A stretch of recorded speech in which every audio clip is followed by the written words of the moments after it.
അവസാനമായി നാഗവേണി വീട് വിട്ടിറങ്ങിയ ദിവസം അവരുടെ വിവാഹ വസ്ത്രമായിരുന്നു ധരിച്ചിരുന്നത്.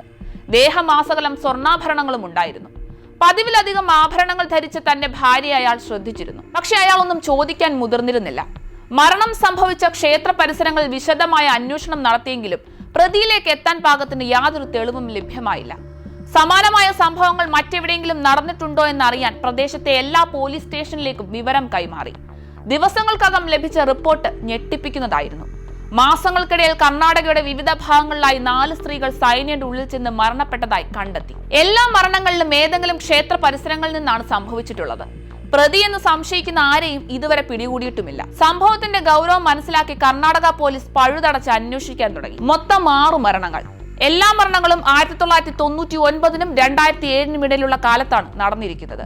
എന്നാൽ അവസാനത്തെ 5 മരണങ്ങളും നടന്നിരിക്കുന്നത് വെറും 3 മാസങ്ങൾക്കുള്ളിലായിരുന്നു.